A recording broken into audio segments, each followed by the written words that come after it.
Healthy family, when Mike Hite went over his handlebars on his mountain bike and hurt his neck break, he had concerns that he may have done permanent damage to his spine. But his concerns were quickly eased as many medical professionals gave him the critical trauma care he needed. Starting with the ride in the ambulance, the guys getting me on the backboard, there wasn't a moment that I was being moved that somebody didn't have a firm grip on my head, which in my mind is very important because I had a broken neck.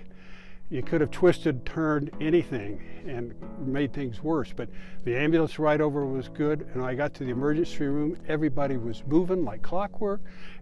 Somebody had a hold of me every minute. They had to take me to x-ray, CAT scans, MRIs, and always somebody had a hold of me. When it comes to treating potential spine injury, it all begins with the paramedics. It's absolutely critical. Our EMS providers are grilled from day one of their training to be mindful of potential spinal cord injuries in any accident patient, and we have set protocols for spinal immobilization until such time as we can ascertain how serious their injuries are. As more and more people began treating Mike, the more his concerns were eased because of how they were interacting with him. And they were always reassuring me, telling me, this is what we're going to do, this is how it's going to happen, and why we're doing it.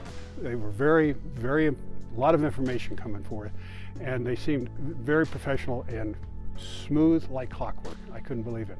They do a very good job of putting patients at ease when they're scared.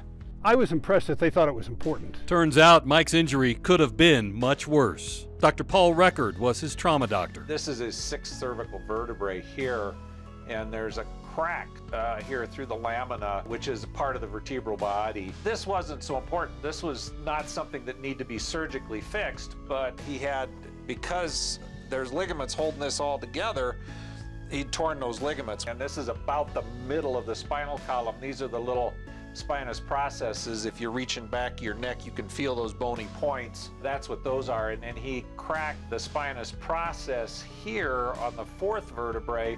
So he had torn ligaments from here to here over several levels that made his neck unstable, but not needing surgical repair of those bony parts. We just braced him, and those eventually will heal on their own. Then a doctor came in and says, you're a lucky dude. He says, the bone's broken, none of the nerves are displaced, so we're going to put you in a brace, and when the bones heal, you'll be good to go. Because of the high level of trauma care that Mike received from the paramedics to the UC Health Memorial doctors and staff, Mike's bad situation turned out to be a best-case scenario. It's ingrained in our way of doing things as EMS providers and a trauma center to be very mindful that if they have a cord injury, if you don't take care of it, you can make it worse if you're not protecting them. And he's back, tearing it up on the trail. I had what I thought was a very good experience. I spent 3 days in the hospital, wore the full body brace for a month,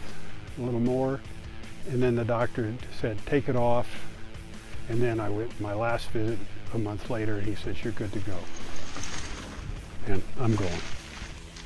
For Your Healthy Family, I'm Ira Cronin. For more health stories, head to yourhealthyfamily.com.